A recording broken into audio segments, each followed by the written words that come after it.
बिस्मिल्लाहिर्रहमानिर्रहीम। अस्सलाम वालेकुम। आप देख रहे हैं DDP एनालिटिका। इस साल जो सैलाब आए पाकिस्तान में, जिनके बारे में ये कहा गया कि वो क्लाइमेट चेंज की वजह से हैं, और सैलाब भी इतने शदीद थे कि पाकिस्तान का तकरीबन 1/3 हिस्सा वो पानी में डूबा हुआ नज़र आता था। जो सैटेलाइट पिक्चर्स वगैरह हमने देखी, उसमें जनूबी पंजाब, सिंध, KPK यहाँ पे बड़ी तबाही हुई, और बलूचिस्तान के भी, जनूबी बलूचिस्तान में बड़ी तबाही हुई और जानी नुकसान बड़ा। तकरीबन को 1400 के करीब लोग उसमें मारे गए। फिर लोगों के माल मवेशी बेतहाशा उसमें बह गए, और मकान भी, कई मकान बह गए, कई मकान गिर गए। डेरा इस्माइल खान, डेरा गाजी खान के इलाके में बहुत सारी तबाही हुई। और ऑब्वियसली इन चीज़ों की वजह से बेरोज़गारी, क्योंकि जिनके ज़रिया रोज़गार यही था, यही चीज़ें, माल मवेशी, वो जब नहीं रहे तो वो बेचारे क्या करेंगे। फिर जिनके घर नहीं रहे उनको टेंट्स वगैरह मुहैया किए गए, उनमें वो रह रहे हैं, कब तक रहेंगे। बहुत सारे इलाके सिंध में अभी तक पानी में डूबे हुए तो नहीं कह सकते, लेकिन उनके गिर्द पानी खड़ा है, जिससे कि उन इलाकों में फसलें नहीं हो सकें। और बेशुमार ऐसे हमारे काश्तकार भाई हैं जो अपनी जमा पूंजी गवा बैठे, क्योंकि फसल पकती कटती तो उनको कुछ आमदन होती, लेकिन फसल पे जो कुछ लगाया वो सब सैलाब में बह गया।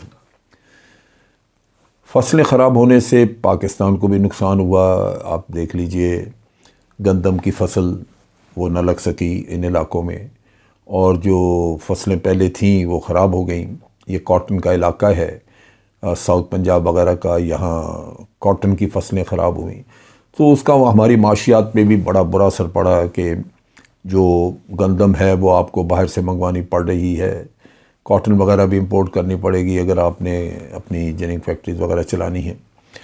तो इन हालात में पाकिस्तान ने अक़वाम मुत्तहिदा की मदद से स्विट्ज़रलैंड में जिनेवा में ये कॉन्फ्रेंस, जो जैसे हम कहते हैं पाकिस्तान क्लाइमेट रेजिलिएंट पाकिस्तान, यानी पाकिस्तान जो कि क्लाइमेट चेंज रेजिलिएंट पाकिस्तान, यानी जो मौसम की तब्दीली, मौसमियात की तब्दीली जो आ रही है उसका मुकाबला करने वाला पाकिस्तान बनाया जाए। उसमें बड़ी कई चीज़ें, एक तो खैर सबसे पहले तो यही है कि अवाम की बहाली, जो लाखों इंसान इसमें जो मुतासर हुए हैं उनकी बहाली सबसे पहला स्टेप है, वो अभी मुकम्मल नहीं हुई। फिर उसके बाद आपका स्टेप है कि आपने मुख्तलिफ़ जगहों पे बंद बांधने हैं, बंद बनाने हैं, ताकि पानी जो है वो शहरों की तरफ या आबादियों की तरफ न जा सके। अगर इस तरह का होता है, क्योंकि अभी ये फ्लड्स आए हैं तो हमें पूरा अंदाज़ा हो गया कि बारिशों की वजह से पानी किस किस रास्ते पे कहाँ से आता है। सो उनको चैनल करना, स्टोरेज करना, ये चीज़ें उसके साथ बनाई जाएंगी। उसके अलावा फिर इसका आइंदा के लिए सोचा जाएगा कि इसके नुकसानात से बचने के लिए, क्योंकि मौसमियाती तब्दीलियाँ, अगर आज कोई एक इलाका इफ़ेक्टेड है, कल कोई और हो सकता है। सो उसके लिए पॉलिसीज़ वगैरह बनाना और इक्विपमेंट, डिज़ास्टर रिलीफ वगैरह के लिए उनको इक्विपमेंट वगैरह देना, चीज़ें देना, ये वो चीज़ें हैं जिनके लिए पैसा दरकार होगा। अब यहाँ पे जो फ़ंड्स का मसला था वो तो अक़वाम मुत्तहिदा ने अंदाज़ा लगाया, लेकिन उससे पहले पाकिस्तान ने एक अपना अंदाज़ा दिया था, जिसमें पाकिस्तान ने कहा था कि हमें तकरीबन $30 अरब, 30 से 32 अरब डॉलर दरकार होंगे इस सारे काम को करने के लिए। लेकिन अक़वाम मुत्तहिदा ने अपना अंदाज़ा बता दिया। अक़वाम मुत्तहिदा ने कहा कि तकरीबन 16.5 अरब डॉलर पाकिस्तान को चाहिए होंगे, ताकि वो अब का जो नुकसान हुआ है वो पूरा कर सके और आइंदा के लिए अपने नुकसान से बचने के लिए मनसूबाबंदी कर सके। ये एस्टिमेट जो है वो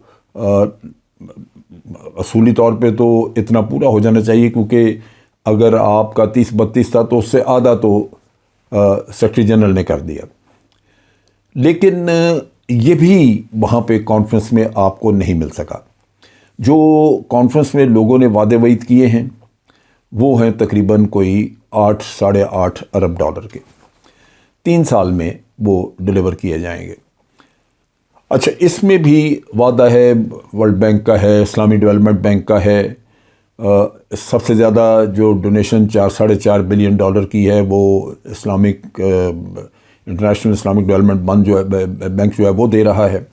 سو ان حالات میں 3 سال میں آج ہم جو وہاں سے لے کے نکلیں گے وہ وعدے وعید ہیں۔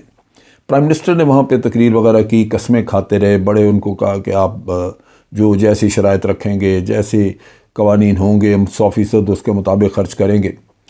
پہلے ہی جو ڈونرز ہیں وہ ان کو ڈائریکٹ پیسہ ہاتھ میں نہیں دے رہے۔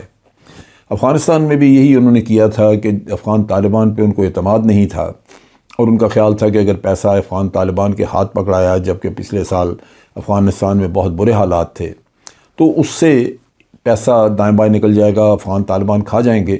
لہذا انہوں نے کہا جی کہ نہیں، ہماری NGOs ہوں گی، ہمارے اپنے ادارے ہوں گے، اور وہ وہاں پہ خرچہ کریں گے۔ آپ پروجیکٹ اپنے ہمیں بتا دیں کہ اس جگہ پہ یہ پروجیکٹ چاہیے، اس کے لیے جتنی رقم ہم وعدہ کر رہے ہیں کہ آپ کو اتنی دیں گے، اس کے اندر اندر جو کچھ بنتا ہے ہم بنا دیں گے۔ تو یہ وہ قصہ ہے کہ اب حکومت پاکستان کے ہاتھ پیسہ غالباً نہیں آئے گا۔ 3 سال میں ادارے خود خرچ کریں گے، ان کے ادارے جو کہ ڈونرز ہیں۔ اب اس میں فرانس نے وعدہ کیا ہے دینے کا، اور امریکہ کچھ دے رہا ہے، جرمنی نے دینے کا وعدہ کیا ہے، وہ سارے۔ اگر آج ہم اس کو دیکھیں تو یہ صرف وعدے ہیں۔ کل کیا صورتحال ہوتی ہے ہم نہیں کہہ سکتے۔ حالانکہ جب شروع میں یہ اس کے لیے ایک بنائی گئی، ایک ادارہ بنایا گیا کہ کلائمیٹ چینج کی وجہ سے جو نقصانات ہوں گے اس کو پورا کرنے کے لیے ایک فنڈ قائم کیا جائے، اور ایک ادارہ جو کہ فنڈ ریز کرے گا وہ بنا دیا گیا۔ سب بڑے خوش تھے کہ ایک آرگنائزیشن بن گئی، اب اس میں فنڈز ہوں گے، اور جہاں کہیں تباہی ہوگی ان کو وہ فنڈز ملیں گے۔ لیکن یہاں پہ صورتحال یہ نظر آتی ہے کہ تمام ملکوں کی دلچسپی نہیں ہے اس میں۔ کچھ ملک جو کہ ذمہ دار ہیں، سمجھتے ہیں کہ ان کو اس میں حصہ ڈالنا چاہیے، تو انہوں نے تو ہمدردی بھی کی اور کچھ ذمہ داری لی، لیکن وہ بھی بہت تھوڑی۔ اگر آپ کو کوئی 1 کروڑ ڈالر دے دیتا ہے یا آپ کو 1.5 کروڑ ڈالر دے دیتا ہے تو اتنی بڑی تباہی میں اس کا کوئی خاص رول نہیں ہوگا۔ لیکن بہرصورت اگر سارے ملک دیتے تو بہت رقم اچھی خاصی بن سکتی تھی۔